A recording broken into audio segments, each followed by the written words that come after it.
Hey guys, what's up? Max here, and today we are going to compete in the championship of F1 Clash for this week. Now, it's a really good championship. I've seen a lot of videos of people doing pretty badly in the qualifiers and actually in the races compared to what they're normally doing, so let's give it a go and see. So, the first race we had was Spain.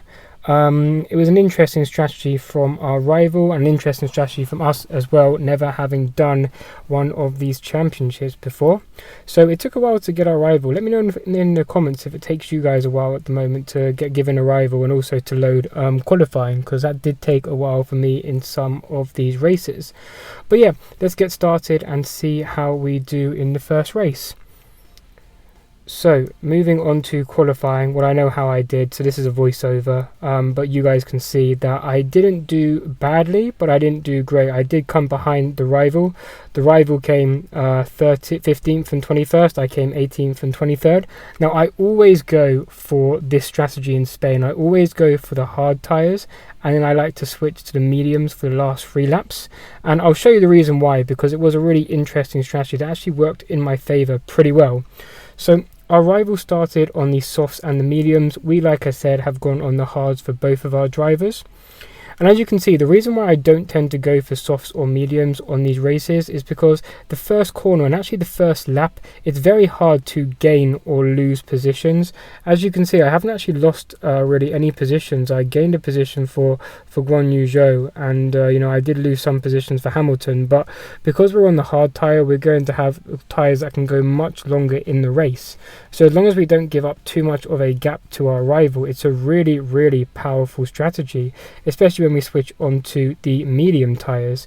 It's kind of like the PSGL championship that's just been happening. These drivers start on the medium tyres, then they go to soft tyres, and in the most recent race, the finale in Bahrain, you can see the soft runners at the end actually it paid off for them in big time, because the medium runners at the start and the soft runners at the start weren't able to pick up a big enough gap. But I digress. So we're on to lap 2 now, and you can see we're still not too far behind our rival. He's just up the road on the next corner to us, which made it a very interesting race to kind of walk through. Now, like I said, the hard tyres, they can do 5 laps, but I don't really want to give away too many positions. You see, I'm always checking what tyre my rival in front is on. The reason why I do that is because if the rival in front is on not the rival, the car in front of me, normally on this straight, if you boost, you can get past them if you're on the same compound of tyres. If I was on the hards and someone in front of me was on the mediums, there's pretty much no way I'm getting past them in Spain realistically. So it's a really powerful strategy. But now you can see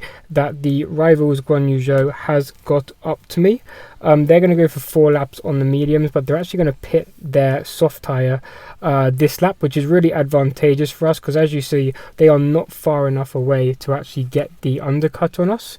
So we're going to go past with our Guan Yu Zhou, and we're going to actually get past, I believe, with our Hamilton as well. Now, the next point you've got to remember when you go on these races and you go on the hard tyres is that you always want to hold up the drivers behind you as much as possible with your second driver.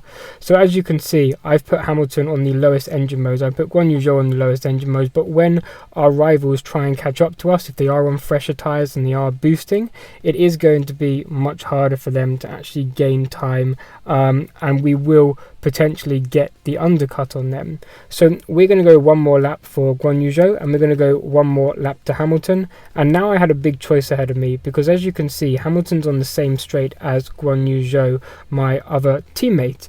And with this new game, what you see is that you can service the car, or you have to service the car, because if it gets down to 0%, you're going to lose a lot of time, you're going to lose a lot of speed, your engine is going to have a breakdown, but you don't want to have to be in the pits for too long, because then you're double stacking. So I actually decided on this occasion that I had enough not battery, but servicing left to not have to worry about servicing Guan Yu Zhou. But because Hamilton was the final driver, I did feel like servicing him just so I could go as hard as possible on those fresher tyres. So as you can see, I switched to the medium for Guan Yu Zhou, and I switched to the medium for Hamilton as well. We didn't get the undercut that we thought we were going to get. In fact, we ended up in a pretty much last position for Hamilton, but we knew we were going to make up places because we have kept Hamilton in such a low engine mode that we have the power to pretty much boost for these last 3 laps. And this is quite spectacular what happens last. I did really regret not pitting Guan Yu Zhou and servicing him as well, because it did mean that I couldn't boost as much as I would have liked to, because I had to conserve the engine. But for Hamilton, I could have continued to boost. And this was really unfortunate for me as well with Guan Yu Zhou. He got stuck behind a big pile of traffic and almost lost, a couple of places in that one corner, whereas our rival Russell was able to get past all of them and cruise in 11th. Our rivals could have actually won this race if they didn't kind of use up so much of their tyres on the hard tyres. The hard tyres can do 4 laps or 5 laps if you push them, but if you keep it on just normal engine mode, they normally tend to only do 4 laps, whereas I was able to do 5, which was the advantage for me. So what you can see is that the rival's gone in on this lap to pit for new tyres. I was able to get past 13th place, and I should be able to get past here as well to get in front of the soft tyre. And this is the last lap, as you can see. So we actually didn't do pretty badly on this. We're in 19th and we're in a P13th for Guan Yu Zhou, and we started 18th and 21st. So I was pretty happy with this. As you can see, the rival was nowhere to be seen. I could have really just cruised to the end of it. The rival came, 22nd and 17th, so they lost quite a lot of places. But we came across the line in 13th for Guan Yu Zhou, and we came across the line in P18 for Hamilton. So not a bad race after all. Do I feel like I could have done hards on one driver and mediums on another? Yes, but you can't look back like that. It was how it was. So some good points there. I think that was 19 points. If it goes to debrief, our rival was quicker in terms of best lap times. They did have better drivers as well, and I find in this game that you can have a really powerful car, but the drivers do make a difference. Look at our power compared to them. We have 99, they have 54, and yet in qualifying we still got out qualified by their drivers because their drivers had better statistics than us. So I don't know what's going on with the game in that sense. But as you can see, that was our first race done. We got 19 points, nowhere near where we need to be to qualify at the moment. But let's go into race 2, which was Zandvoort in the Netherlands, and it is a full wet race. So our rival, as you can see, didn't have as high a team score as us. In fact, they were about 50 points behind us. That obviously didn't really matter, of course. The game really needs to fix this and give people who have better drivers the better engine modes, but hey ho, that is how it is at the moment. So as you can see, qualifying in wet weather, I did take a few screenshots here, so sorry about that for anyone who is photosensitive, but we did come in 19th and 23rd. Now this is a full wet race, so it really just depends on how you utilize the strategy here as to how you're going to do. There are 7 laps, so you can either go for 3 laps and 4 laps, or you can go for an alternate strategy, and that's exactly what I did, and I royally messed up this time, but there was nothing that I could really do. Now I didn't pick any boost for this race. I didn't feel like it was necessary because I already pretty much knew I wasn't going to get past this qualifying round, and I would have to retry again tomorrow, and there will be more content posted every single day about how I did on that. But as you can see, here's us getting started. We had a terrible start from both our drivers really. Guan Yu Zhou really struggling around that first corner. Both of the rivals get past us. We try and regain a position. Hamilton is stuck. Even Hamilton gets in front of Guan Yu Zhou, so a terrible start for our driver. And this is where we kind of thought to ourselves, well, we've got nothing to lose. We might as well try the alternate strategy. So the alternate strategy was basically 2 laps followed by 3 laps followed by 2 laps for our drivers. So we'll see how that panned out, but I can tell you it did not go very well. But anyone in the comments, let me know for this second race, what would you have done? Would you have stayed out for 3 laps and 4 laps and just been behind the driver in front of us, our rivals, the entire time? Or would you have, like me, tried the alternate strategy? So we tried to get past some drivers here. We didn't have any luck whatsoever, so we're still directly stuck behind our rival of Ricardo. This is when I thought to myself, like I said, I might as well try something on the alternate strategy. Maybe we can make up enough time. The problem is that even in clean air, my drivers weren't fast enough really to catch the back of the pack and to actually undercut much at all.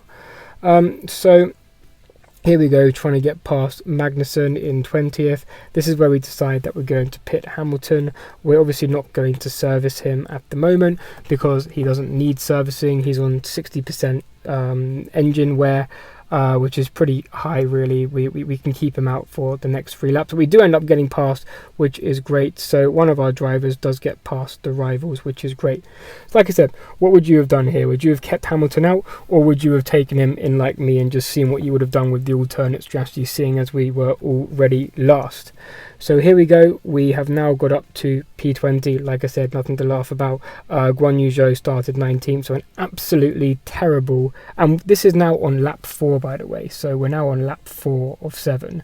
And this is where I decided to bring Guan Yu Zhou in for his pit stop. So Guan Yu Zhou is coming in right now. We were going to get held, but here comes Hamilton. So I did make a pretty good undercut. I wish I would have boosted for the whole of that first lap, because I probably would have made up a few more places, but we did end up with Hamilton coming out in 20th rather than being dead last, which is what he was when we kind of started the race. So as you can see, this was pretty much our race done, if I'm honest with you. The reason why was because Hamilton still had to pit a second time, and we had no chance of getting past more of these cars on this lap, or even getting some sort of undercut. We really need to make our car a lot faster. In the normal races, so the ones where you just pay credits for, you know, my car has been 2-3 seconds faster than some rivals and the rest of the cars out there in clean air, but it just seems like there's a difference when it comes to actual qualifying and events like this. So we're moving on to lap 5 now of 7. Hamilton really needs to come in. As you can see, the engine is on 18%, and so I had to even conserve the tyres. Even though I had lots of tyre wear left, I still had to conserve it because of the engine side of things. You've got to be really careful with this. And yeah, Guan Yu Zhou was able to go the rest of the race. So we're just going to show you how that panned out. But yeah, Hamilton was in a good position here. You know, he was in 22nd, nothing to smile about. That was actually pretty terrible, but we're now going to pit him, and I'm going to show you just how far behind we were. So basically, never try the alternate strategy at Zandvoort unless you have a boost on that you can just fly in the wet weather, and you have really good tyre wear and tyre conditions, because as you can see, we come across the line. The people in front of us are people who've lapped us. We haven't even caught up to position 23 yet. Our other driver is doing okay in 20th, but like I said, he started 19th, so I was quite annoyed about that, because we had a pretty good rest of the qualifying here. We had a good 2 races, which I will post on this channel in just a few hours after this one. But yeah, we had a good qualifying, and we missed out by, you know, quite a little amount of points. We could have probably got through if we hadn't have messed up this race so badly. So here we go, last lap. We decided to just boost Hamilton, but the problem was that because I'd boosted him when I had clean air, I then ran out of fuel. So there's always a catch-22 situation here. But yeah, what would you guys have done in this situation? I would love to hear your comments in the comment box. So coming across the final line, we really want to keep some of our pride, so we have made sure to not let the rivals Ricciardo overtake us, save a little bit of boost for the end, and we should be okay. We did almost get overtaken, to be fair, and here comes Hamilton, luckily making up 2 places, or 1 place, sorry. I just about missed out on 22nd on that last one, and there you go. This is where my whole qualifying was ruined. 7 points, just 7 points. It was terrible. But no, I really appreciate you guys watching this video. I hope you've enjoyed. As you can see, we actually had better drivers and we had a better car, so I just didn't understand why we did so badly there, but that's the way it works. We've made some